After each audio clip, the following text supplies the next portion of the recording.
Olá, seja bem-vindo, seja bem-vinda. Você está no Alesp em Pauta. Eu sou Jeremias Gomes. Nosso tema hoje é violência doméstica. A lei que obriga síndicos ou administradores de condomínios a denunciarem casos de violência doméstica contra mulheres já completou 2 anos. Vamos saber se ela está sendo respeitada e aplicada e também como denunciar e entender também as consequências da violência doméstica para as famílias. Como é que aqui com a gente, Wagner Cavalcante é advogado criminalista e também Dr. Diogo Abrantes, que é psiquiatra, a quem eu agradeço a presença. Começar aqui com o Dr. Wagner. Tudo bem, Dr. Wagner? Tudo bem? Ótimo. Obrigado pelo convite. É um prazer estar compartilhando um assunto tão importante. A gente é que agradece muito a sua presença. Doutor Wagner, deixa eu começar com o senhor. 2 anos, né? É uma lei que a gente já reiteradamente falou aqui, mas dá para dizer que é relativamente nova, né? O senhor tem acompanhado, tem surtido resultado, tem que ser aprimorada? Eu acredito, Jeremias, que essa lei precisa ser de um aprimoramento maior, com divulgação. Os síndicos precisam cumprir o papel dele, de divulgar, de apresentar nas assembleias, de colocar em papel cartazes nos prédios, porque o que a gente verifica é que está tímida ainda. A aplicação da lei está muito tímida ainda. Embora tenha nascido com uma importância tremenda, mas o que a gente verifica é que na prática a sua aplicabilidade ainda é bem pequena.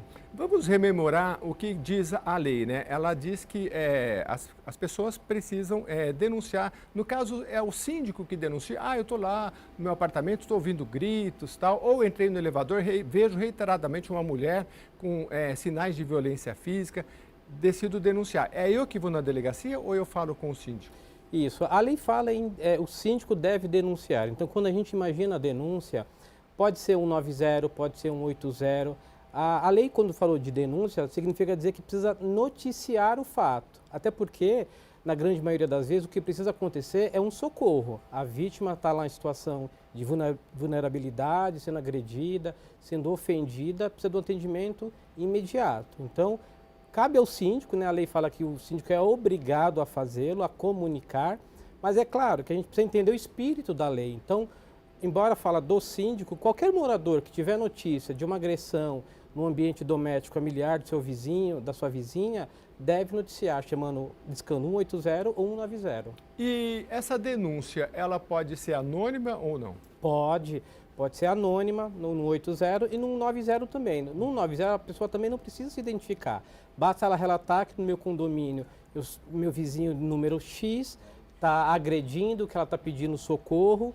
Basta fazê-lo isso que a polícia comparece imediatamente. O que a gente verifica, inclusive, que existe uma preocupação. São ações, são atitudes que a polícia comparece imediatamente. Uhum. Agora, doutor, parafraseando aquela frase já antiga, com os poderes vem também a responsabilidade. Tem que chamar a atenção também que para não fazer uma denúncia que, eu acho tal, né? Porque também é bom que tenha todas as leis, todas as denúncias. Hoje a gente fala mais sobre isso, mas tem que haver um cuidado. Eu estou achando tal, porque também pode macular uma pessoa que de repente não está cometendo nada, porque a pessoa vai ficar com o nome dela registrado e se não é nada, né? Claro que na dúvida, né? O que o senhor acha a respeito? A denúncia ela precisa estar pautada no mínimo de plausibilidade, né? No mínimo de, olha, realmente. Provavelmente o atendente vai perguntar, mas o que o senhor está ouvindo? Para verificar realmente se não é nenhum engano, nada. Precisa quando ele fala, olha, não, realmente, eu escutei ela pedir socorro, eu escutei ela bater na porta, eu escutei ele dizer, olha, aqui você não entra, eu estou com medo, algo nesse sentido. A denúncia precisa estar pautada no mínimo de verdade. Até porque a gente sabe que denúncia sem fundamento é crime também, né? Falsa comunicação de crime. Exatamente, falsa comunicação de crime. Então tem que estar embasado, tem que estar bem por dentro para você poder fazer uma denúncia e, claro, já para o síndico também é uma denúncia porque ele vai encaminhar a uma delegacia. Só para trazer uns números aqui importantes sobre esse tema que a gente está falando, é o seguinte, deixa eu pegar aqui. Bom, primeiro falar para os números, reforçar aqui. 180, disponível 24 horas, você pode ligar. O 181 e também o próprio 190, né? Então, são os números que você pode fazer a denúncia. Bom, deixa eu passar aqui para o doutor Wagner Cavalcante, doutor Diogo Abrantes, ele é psiquiatra e também está colaborando com a gente. Doutor Diogo, é uma questão democrática, né? Infelizmente, essa questão da violência doméstica, né? O que pode ocasionar a violência doméstica, principalmente reiterada, nas mulheres? Uma série de consequências muito danosas para a mulher e para a família como um todo. Isso que você falou é importante. A violência reiterada ela é pior do que um ato único de violência, porque ele tem um efeito cumulativo. Quanto mais grave a violência, ou quanto mais vezes a pessoa sofreu aquilo, ela tem mais chance de desenvolver alguma consequência, que aí pode ser física ou pode ser psíquica. Das consequências físicas, a gente tem tanto as consequências de uma agressão direta, que pode ser uma agressão física, pode ser uma agressão sexual, e aí a pessoa pode desenvolver dores no corpo, pode ficar com uma cefaleia crônica, uma dor de cabeça crônica, uma dor de coluna. Violências sexuais pode levar a doenças sexualmente transmissíveis, e aí aquilo leva a uma dor pélvica, que a mulher vai conviver com aquilo, com dor para ter relação sexual. Para não dizer também, por exemplo, gestações indesejadas decorrentes de uma violência que foi sofrida, às vezes dentro de casa. Porque o agressor vai e ele não concorda de usar preservativo e fala que não vai contra a vontade da mulher e pode até levar a isso. Agora, das consequências psíquicas, aí a gente tem uma série delas também. A gente tem quadro de depressão ou de ansiedade, que são os mais comuns que decorrem com as vítimas de violência. Abuso de substâncias, muitas vezes até para poder lidar com aquilo que está acontecendo, transtornos alimentares ou um comportamento alimentar que muda muito, e estresse pós-traumático, é outra coisa que a pessoa pode viver depois daquilo. E mesmo quando a gente não fala de transtornos especificamente, a gente já tem uma pessoa que talvez tenda a se isolar mais, pode ter prejuízo profissional, a relação com a família, a relação com outras pessoas fica prejudicada, ela perde a coragem de entrar em novos relacionamentos, de fazer novas iniciativas na vida. Então, as consequências são muitas e elas persistem mesmo bom tempo depois de ter cessado as agressões. Doutor, tudo que o senhor está falando não é só para a mulher, mas também para a criança, para a família toda. Nós estamos falando de violência doméstica, é isso, né? Sim, exatamente. A criança que sofre algum tipo de agressão, sim, vai ter uma série de consequências até mais graves do que a mulher que sofre uma consequência, porque é um indivíduo que está em formação. Mas mesmo que seja uma criança que não sofre diretamente uma agressão, mas presencia agressões domésticas em casa, e isso, a gente está falando muito dessa relação injusta que é o homem agredindo a mulher, mas a relação de agressão mútua, tudo isso que ela presencia de violência, isso tem prejuízos para essa criança, aumenta a chance de desenvolver algum tipo de transtorno e aumenta a chance dessa criança crescer e virar um potencial agressor ou uma potencial vítima de violência. Interessante. Eu entrevistava recentemente, nós estamos gravando isso aqui no início de dezembro de 2023, uma pessoa que tinha um trabalho, doutor,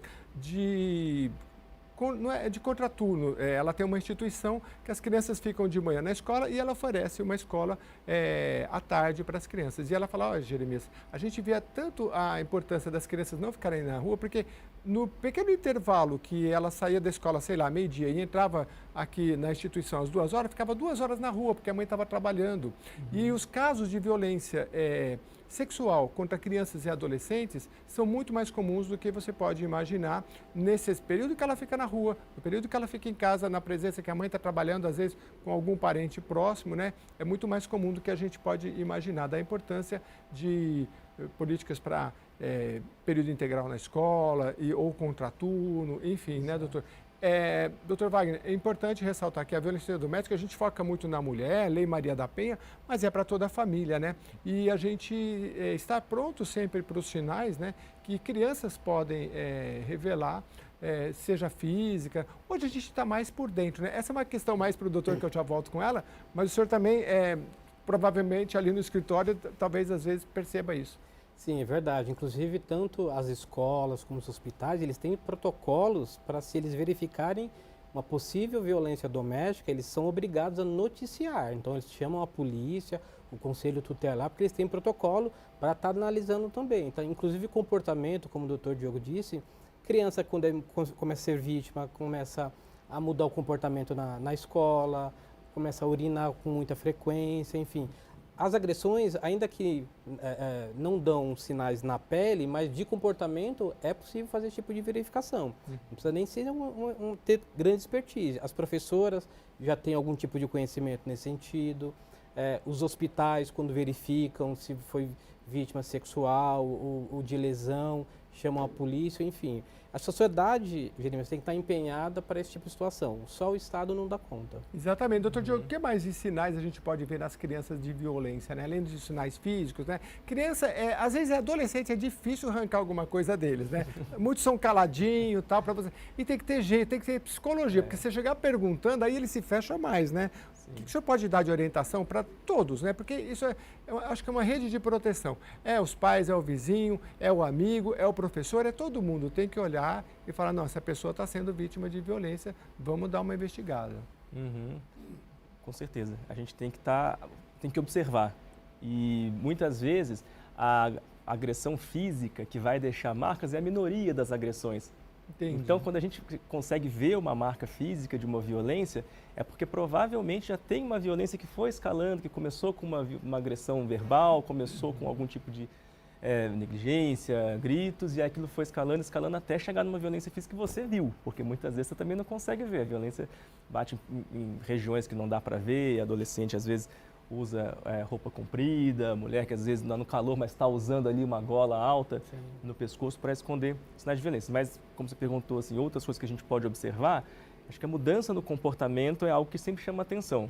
Então, na escola, aquela criança que brincava com os amigos, interagia, estava indo bem, de repente a criança fica mais isolada, ou então ela fica mais agressiva, ou então, como você falou, uma criança menor começa a urinar, ou começa a regredir o comportamento, aquela criança que já tinha se desenvolvido e começa a voltar um pouco naquele desenvolvimento dela, são sinais que tem uma série de causas possíveis, não necessariamente é a violência doméstica sofrida ou presenciada, mas que, como sociedade, como escola, como outros cuidadores, é importante olhar para isso e tentar entender o que está acontecendo ali nessa situação. Né? Doutor, sobre estresse traumático, né? Quando a gente sofre um acidente de carro, quem já sofreu, às vezes vê um carro já fica, né? A gente sabe o assalto, né? A pessoa aponta uma arma, você fica, as primeiras semanas você fica traumatizado, né? E no caso da violência também não é diferente, atua no cérebro de forma a... Tem tratamento se você foi vítima? Porque às vezes vítimas de violência sexual, por exemplo, têm dificuldade para arrumar um casamento, ver em toda pessoa algum agressor, né? Isso requer um tratamento posterior. Exatamente. Sim, o transtorno do estresse pós-traumático é algo que pode acontecer como uma decorrência da violência doméstica ou de qualquer tipo de violência. E é bem isso que você está falando, é um estado que a pessoa fica em que aquela violência foi tão intensa que a pessoa se vê tão desprotegida e tão fora do controle naquele momento que desenvolve ali uma série de sintomas em decorrência disso. Um deles é isso, é ficar hiperestimulado, hipervigilante, porque se tem qualquer coisa que remete àquele fator, então você falou, foi atropelado, você vê um carro foi agredido à noite em tal região, passa por ali, a resposta que a pessoa vai ter vai disparar de novo toda aquela resposta de medo, mesmo que não esteja acontecendo nada, mas vem aquela resposta de medo que o coração dispara, a pessoa treme, ela tem crises de ansiedade. Isso com o estímulo, mas mesmo sem o estímulo a pessoa pode ter pensamentos que vão vindo, a gente fala intrusivos, são pensamentos que vêm na cabeça da pessoa, quer ela queira pensar ou não, muito pesadelo, alteração de sono, começa a perder o interesse pelas coisas, e aí sim, isso tem tratamento. A gente faz um tratamento que muitas vezes é combinado de uma psicoterapia direcionada, muitas vezes é necessário entrar com alguma medicação também, e aí a gente vai cuidando para que a pessoa ela nunca vai esquecer aquilo que ela viveu. A gente não esquece, mas a gente consegue superar e a gente consegue seguir com aquilo. Sim. Agora, doutor, isso é um episódio, como eu citei aqui, um acidente, alguma coisa mais traumática, né? Mas quando ela é recorrente, o senhor me falava antes que a pessoa precisa... não é aceitar, ela precisa realmente saber que ela está sendo vítima de violência, porque às vezes ela vai passando todo dia um pouquinho e não percebe. Nesse sentido, é bom ter um acompanhamento psicológico, porque às vezes é um pouquinho, vai cerceando a liberdade, uma pessoa, mas ele não quer porque é ciumento, tal, né? Vamos deixar assim, né? Mas quando vê a pessoa está foi tudo fechado, a liberdade dela, mas como foi aos poucos, ela não percebeu, né? Exato.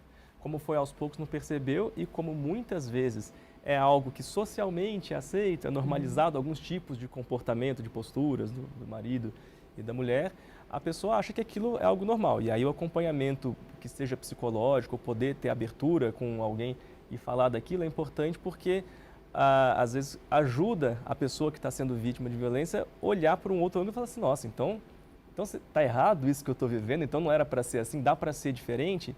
E aí, ao poder se questionar em relação a isso, ela pode ter outras atitudes para poder sair daquela situação, para mudar, para enfrentar, entre outras coisas.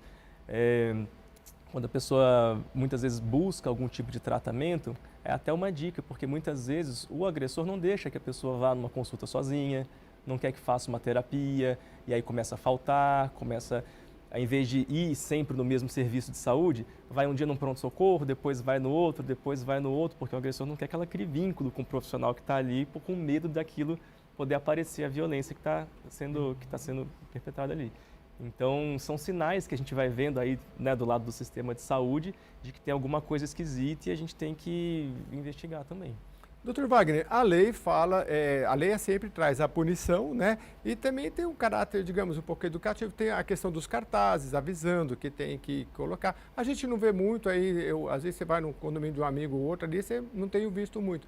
Outros já, grandes redes também, já mandaram instituir, a gente já fez programa aqui sobre isso, né? Enfim, é como o senhor falou antes, precisa aprimorar as placas, tudo, como tem aquela do elevador que a gente vê, tem que ter ali uma mensagem para as pessoas divulgarem. Mas eu queria também saber sobre as penalidades, né? Se a pessoa, o síndico, deixa de fazer, talvez seja amigo da pessoa, pode haver uma penalidade? Pode. Essa lei estadual traz como penalidade multa, né? Então, não é uma pena corpórea, mas é uma pena de multa, que vai, na verdade, refletir para todos o condomínio, não só para ele, né? Porque a multa é para o condomínio, não é para o síndico.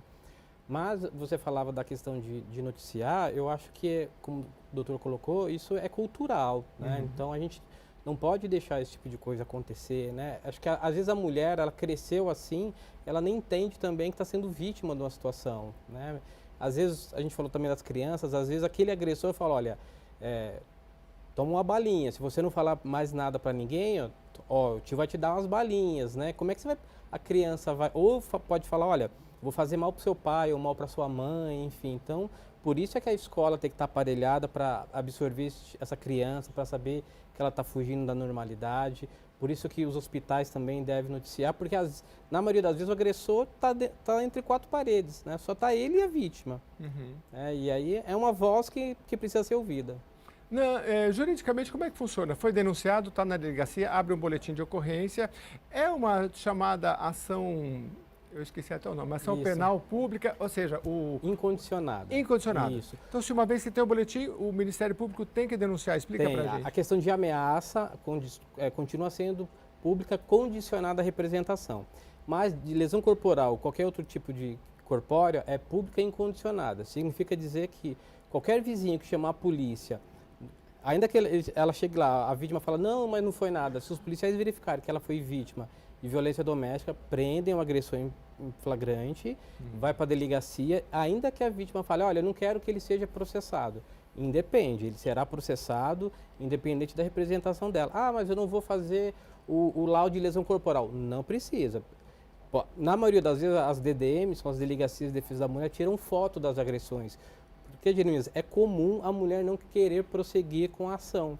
Porque às vezes retorna ao lar, tem aquela dependência financeira, os filhos. Às vezes é uma casa alugada. Se o cara está preso, o que vai acontecer? Quem que vai pagar o aluguel? Como que essa mulher fica depois? Então, existe muita situação ainda de que a mulher quer, aspas, voltar atrás.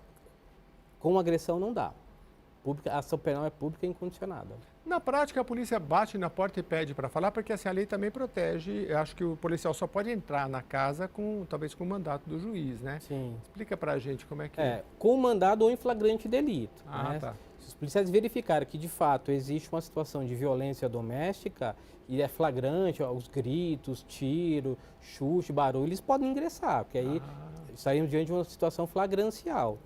Na maioria das vezes, quando eles não veem nada, quando é só uma denúncia anônima, na maioria das vezes eles tocam campainha, falam, eu posso entrar, eles conversam separadamente, isso faz parte do treinamento da polícia militar, eles conversam isolado com o possível agressor, com a vítima, até para verificar se realmente ela aconteceu alguma coisa, né? E justamente quando vem de uma denúncia anônima, para que ele já não chega metendo o pé na parede, na porta, justamente por isso que a gente diz, pode ser uma denúncia que não leve a nada, né? Que não tem fundamento. Exatamente. Então, por isso que a gente falou, tem que ser bem fundamentado para você poder fazer a denúncia, mas uma vez fundamentado também não pode deixar de fazer, né? Exatamente. Aí é o critério das pessoas. A gente vai para o rápido intervalo, a gente está falando aqui sobre a questão das denúncias nos condomínios, né? Aliás, São Paulo, capital, já ultrapassou um pouquinho mais de 50%, são condomínios, né? São prédios na capital paulista. Então, uma lei muito importante que obriga as pessoas, o síndico, a denunciar a violência doméstica, seja contra a mulher, as crianças e tudo mais, tá bom? A gente volta já já para continuar com esse tema. Eu já volto.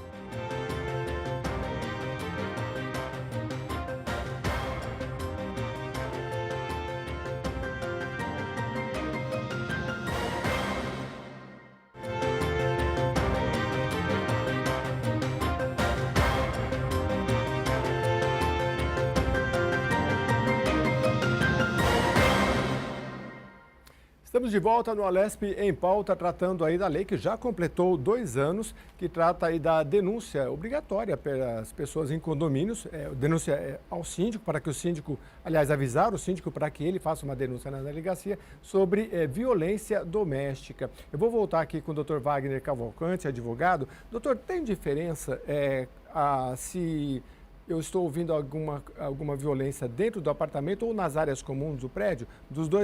Das duas formas, teria que denunciar. Sim, sim.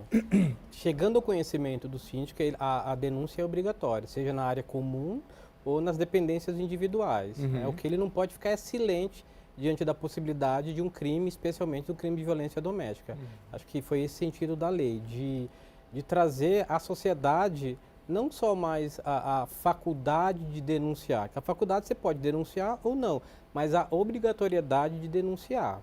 Porque o que a gente, na maioria das vezes, vê é que essas notícias, essas agressões não chegam até a delegacia. Porque, às vezes, a vítima perdoa, não quer mais, enfim, tem receio. Então, é tirar da esfera da mulher a possibilidade ou o domínio dela denunciar ou não, trazendo à sociedade por meio da lei.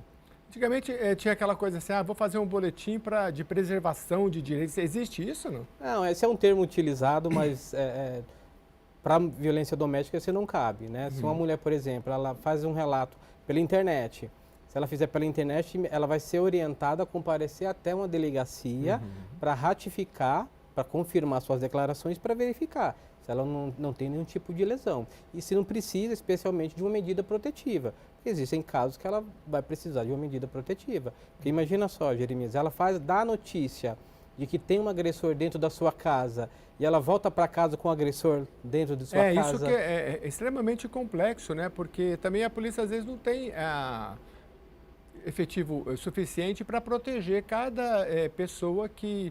O juiz pode determinar, como é que chama, o afastamento de corpos?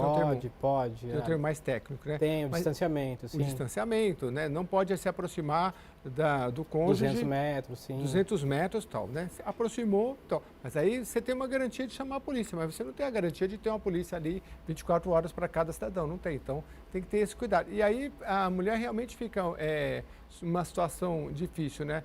Mas tem um momento que ela chega e é o que a gente mais vê na mídia, não é, doutor? É isso, a pessoa passou 5 anos, 10 anos, foi violentada durante muito tempo, até às vezes alguma pessoa no serviço, por exemplo, aí se tratando aí não é violência doméstica, mas quando o chefe faz o assédio moral. Exato. Aí uma vez, as outras também falam, né? Demora-se muito tempo, né? Porque tomar essa atitude realmente não é fácil diante das circunstâncias ali. Exatamente. O que a gente sempre orienta é que a primeira mulher tem que entender que ela não precisa ser vítima de violência doméstica. Mas mais importante do que isso, é ela entender quais fatos ou atitude do seu marido, do seu companheiro, são crimes. Porque às vezes ela acha que é normal. Às vezes seu marido chega em casa embriagado, às vezes ele está com dificuldade financeira, ou às vezes, ele perdeu a cabeça. Mas não, ela precisa colocar um freio também, ela precisa falar para ele, dizer, olha, isso não foi legal, eu não quero mais isso. Para que seu companheiro entenda que, olha, eu passei dos limites. Porque às vezes o que vai acontecendo, ela é agredida verbalmente, olha, você está gorda, olha, você não serve para nada. Isso já é violência doméstica, isso já é um tipo de violência psicológica. Então, às vezes o agressor ele não encontra freio, porque às vezes ele cresceu num ambiente hostil, em que escutava isso na sua casa também. Então, a gente precisa trabalhar com educação, né? Para dizer para essa mulher, olha, você não precisa. Na primeira agressão, ainda que verbal, já diga para o seu companheiro, olha, eu não quero mais isso, eu não gostei, eu entendi que isso está errado, para que ele encontre freios e não progrida. Porque como o doutor colocou, na maioria das vezes não é a primeira vez, isso tem uma gradação. Às vezes começa com os xingamentos, você está gorda, olha, né, se você me separar de mim, você não vai encontrar homem nenhum que te dá o que eu dou. Isso é agressão psicológica.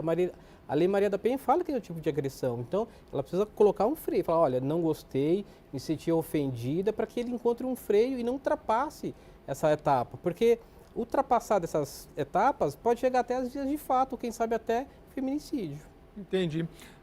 Doutor Diogo, existem distúrbios psiquiátricos que podem gerar violência e que precisam ser tratados com medicamentos? Olha, até existem transtornos psiquiátricos, por exemplo, vamos pegar as psicoses, em que a pessoa fica fora da realidade, pode advir ali um comportamento violento em função disso. Pode acontecer, mas é exceção. A gente sabe que pessoas que têm transtornos psiquiátricos graves, elas têm muito mais chance de serem agredidas por outras pessoas do que de agredir. Às vezes tem esse preconceito, é o louco que vai sair, que tem medo, mas essas pessoas têm muito mais chance de ser agredidas por outras pessoas por conta do comportamento, que às vezes é inadequado, do que de causar uma agressão. Mas qualquer transtorno psiquiátrico, sempre que a gente não está muito bem, aquilo tira um pouco da nossa capacidade de lidar com algumas situações mais estressantes, mais difíceis. Então, muitas vezes, como a gente estava falando agora há pouco, o agressor é alguém que já sofreu algum tipo de agressão, é alguém que já passou por algum tipo de violência.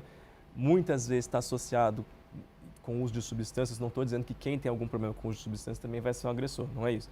Mas que muitas vezes a pessoa que tem já um ambiente violento e tem essa forma agressiva, se bebe, se tem um alcoolismo envolvido, pode ser que favoreça que tenha algum tipo de agressão.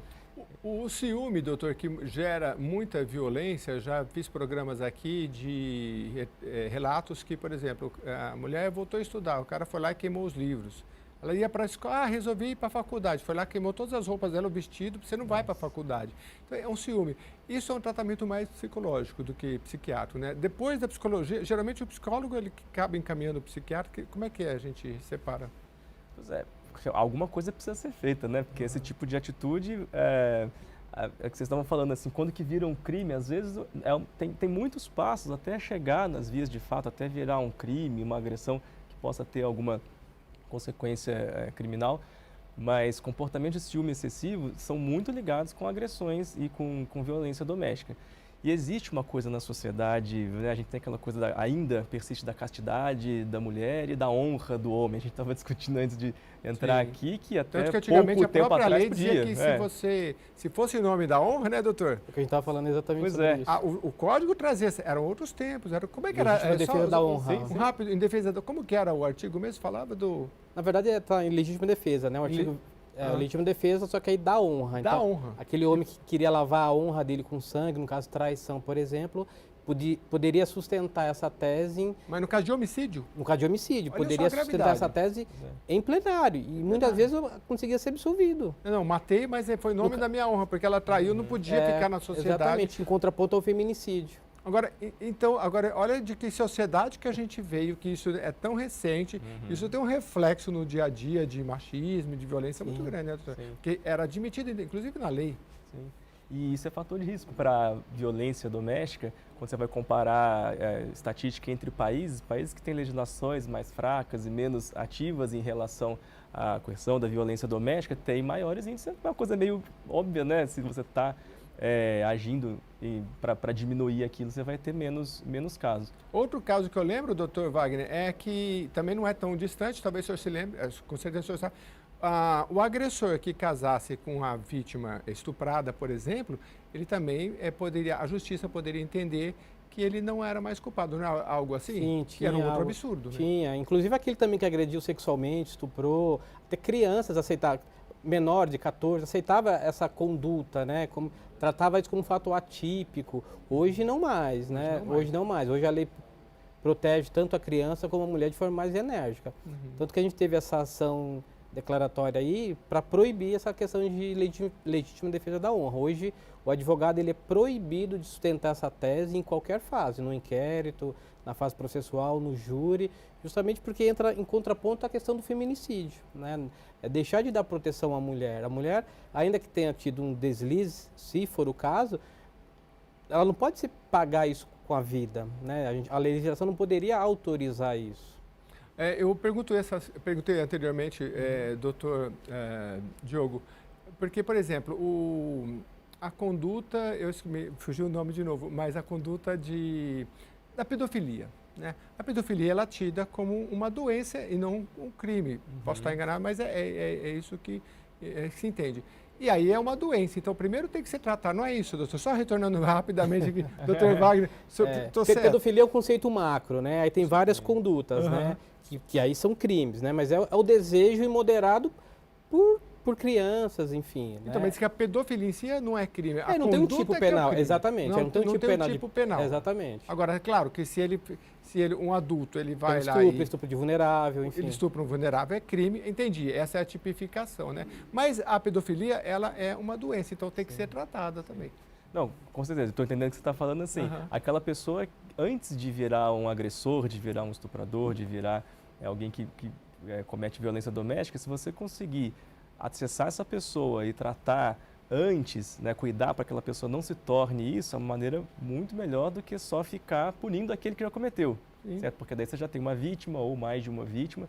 Então, medidas educativas, mudanças culturais, isso é muito importante e às vezes vai acontecendo aos pouquinhos. É uma lei que conscientiza um pouco melhor dentro do condomínio sobre a violência doméstica, a gente parar de normalizar. Então, seja enfim, filmes, em novelas ou em música, coisas que antigamente talvez fosse algo que a gente até fazia piada. Tem muita coisa que a gente fazia piada antes, que normaliza, e a gente vê que não, porque tem gente que realmente sofre na pele com aquilo que se brincava antes. Doutor, do que a gente falou aqui, a gente citou muito assim, a mulher que não percebe que está sendo violentada ao longo do tempo, porque a gente vê denúncias que correu 5, 10, 15, 20 anos de violência e depois que vira a denúncia, né? Então, para ficar bem claro, eu acho que, lógico, sempre o acompanhamento psicológico é muito importante, os amigos, o professor, o colega de trabalho olhar é importante, mas a pessoa, eu queria que o senhor falasse um pouquinho mais disso, dela se sentir e ela se observar, eu acho que é o principal, né? Ela sabe, isso já passou dos limites, né? Isso tem que deixar claro, porque é difícil para o outro olhar, né? Mas para a gente mesmo é difícil também, mas começar a perceber esses sinais, né? Sim. E eu vejo muitas pacientes que eu acompanhei já ao longo da vida no consultório, que falam que sofreram violência por bastante tempo, que foi essa violência que foi progredindo na intensidade, falando como que eu permitia isso acontecer, como é que eu não vi, se culpam muito, como se fosse culpa dela ter deixado aquilo acontecer por tanto tempo. E, na verdade, é isso, porque ela não sabia que aquilo estava acontecendo. Então, poder olhar para a relação que está ali, seja, vocês falaram, numa relação de trabalho, seja numa relação dentro de casa, uma relação com qualquer pessoa, se tem sinais ali de que alguma coisa não está bem, de que tem um ciúmes excessivo, de que está cerceando a liberdade dela para fazer as coisas, ela não pode estudar, ela não pode sair de casa para trabalhar, não pode escolher o tipo de roupa que vai usar, isso já é sinal de que tem coisa errada ali e que pode evoluir para uma violência. E a própria pessoa está ficando mais doente. E quanto mais tempo passa, talvez mais vai ampliando o medo, mais ela vai ficando doente e impotente diante. Aí, sim, uma pessoa, um amigo, um parente pode chegar aí e falar, olha, a gente está percebendo que já se passou. Agora, tem aquela coisa, né, que a gente sempre ouviu falar, né? Briga de marido e mulher não se mete a colher, né? E hoje o pessoal fala assim, não, se mete a colher, sim. Porque tem que, agora, claro, com muito cuidado, com muita observação, com muito estudo, né, para ver, para não fazer nenhuma denúncia infundada, mas na medida que você pode chegar. Aliás, nesse sentido, doutor, como é que a gente pode abordar, eu sei que é mais para o campo da psicologia, abordar uma pessoa de uma família, falar, olha, você está exagerando na conduta com a criança, né, inclusive em público, né? Então, não é bom dar uma olhada. Mas as pessoas ficam meio assim, poxa, eu vou falar, né? A pessoa vai falar, faz um filho e cuida do seu, né? A gente ouve falar isso, né? Então tem que ter um tato ali para falar tanto com a criança, com o agressor, com o agredido, né? Uhum.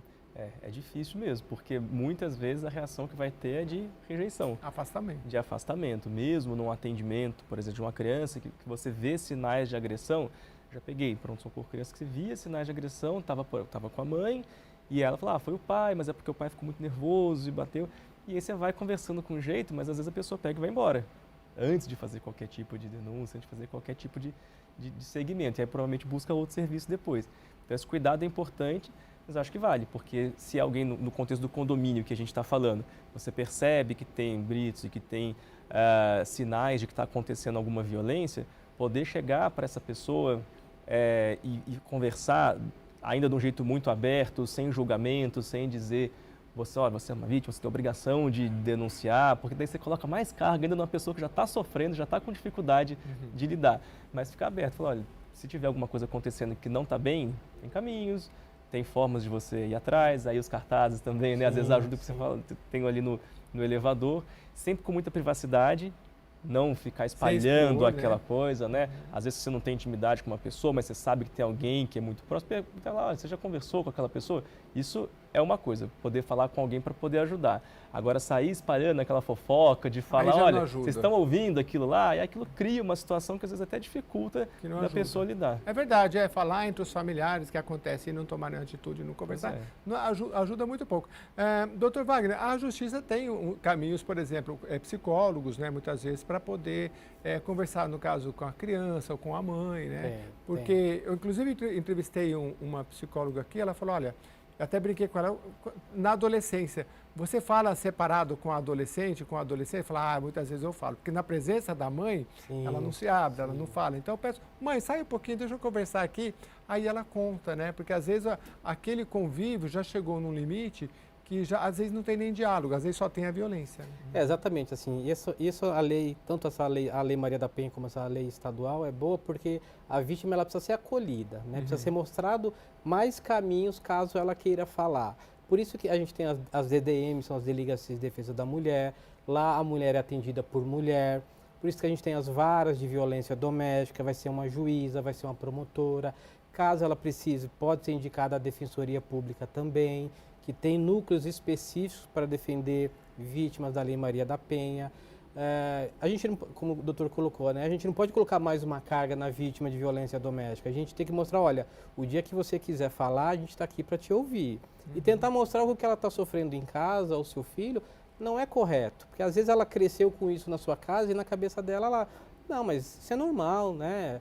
Ele fez porque ele estava bêbado, ele está nervoso, porque a gente está passando um momento difícil da nossa vida, enfim.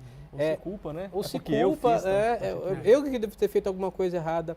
Eu lembro de atuar em defesa da mulher antes mesmo da Lei Maria da Penha. Havia a possibilidade de ter audiência, ou ela podia pedir para arquivar, ou para prosseguir, ou para suspender o processo.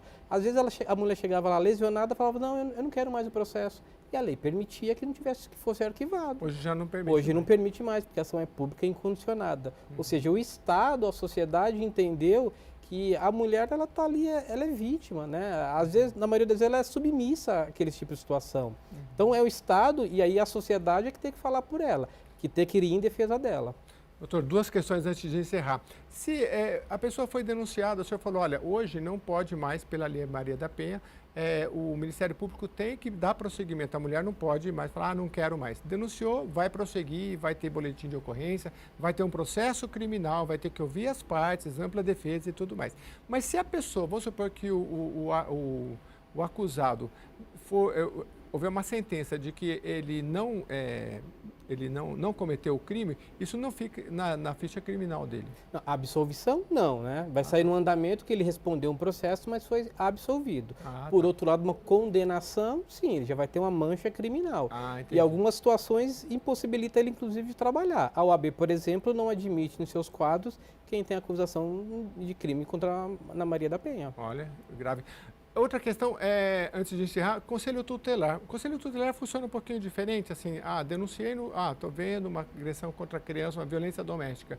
E aí como é que funciona na prática? O conselho, aí já não é processo criminal, né? O conselho tutelar, ele atua em defesa da criança e do adolescente. Certo. Mas eles têm poderes, atuam junto à vara da infância e da juventude. Se eles verificar que é o caso de violência doméstica, eles podem, inclusive, acompanhar a vítima até a delegacia e noticiam o fato ou às delegacias de defesa da mulher ou ao judiciário da vara da infância. Eles têm total poder sobre a criança e do adolescente, se verificado eventual crime contra a criança e adolescente. Muito bom. Doutor, eu queria agradecer bastante a presença do Dr. Wagner Cavalcante, advogado criminalista, professor universitário de Direito Penal e Processo Penal, sempre colaborando com a gente aqui em vários temas, e esse é um recorrente importante. Obrigado, Estou sempre doutor. à disposição, Jeremias. Se precisar, pode contar comigo sempre. A gente que agradece bastante. E hoje também tivemos a presença aqui do Dr. Diogo Abrantes, psiquiatra. Atua aqui em São Paulo, doutor? Estou aqui em São Paulo mesmo. Já tem bastante tempo. Já tem um tempinho já. Começa a ter uns cabelinhos brancos aqui atrás. Tá bom. Doutor, muito obrigado pela sua presença. E esse é um tema recorrente e que a gente faz questão de trazer aqui especialistas para tirar as dúvidas da população. Obrigado mesmo. Legal, viu? muito obrigado a vocês. Poder ter esse tipo de tema sendo falado é o que vai mudando aos pouquinhos a cultura e a gente vai evitando. Isso já é uma ação para poder diminuir a violência doméstica.